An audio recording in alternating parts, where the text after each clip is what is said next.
Klabu ya wekundu wa Msimbazi Simba Sport Club haipoi kwenye kusajili vyuma vipya. Tayari wameshamtambulisha kiungo mwingine mkabaji kutoka huko Nigeria. Sasa je, ni nani huyu ambaye anakuja kutua ndani ya wekundu wa Msimbazi kuelekea msimu unaokuja wa dirisha kubwa wa 2026 2027? Sasa twende tukatazame. Hakikisha umekaa nasi mwanzo mpaka mwisho, lakini pia wewe kama ni mgeni na ni mara yako ya kwanza unatuangalia, hakikisha umesubscribe na kubonyeza alama ya kengele. Kwa kufanya hivyo utakuwa umejiunga na familia hii ya michezo na burudani. Sasa bila kupoteza muda, twende tukatazame kule Unyamani. Hata bila kipa, Simba Sport Club haifungwi tena. Simba wapo kwenye mazungumzo na kiungo mkabaji wa Nigeria Oluwatobiloba mwenye miaka 26. Kwa sasa ni mchezaji huru baada ya tarehe 1 mwezi wa 7 2026 kuachana na klabu ya Astelas Tripoli ya ligi kuu ya Greece. Kocha mkuu wa wekundu wa Msimbazi Stephen Baka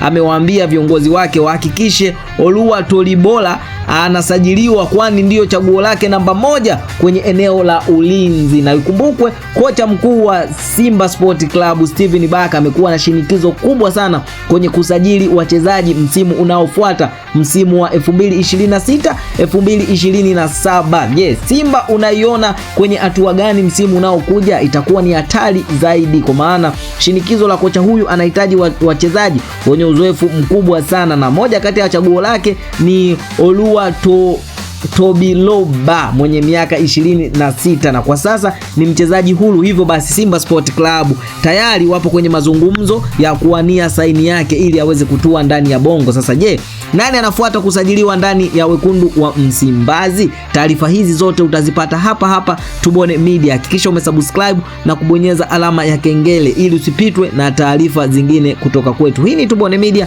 na mimi ni Tubone. Hadi wakati mwingine, bye bye.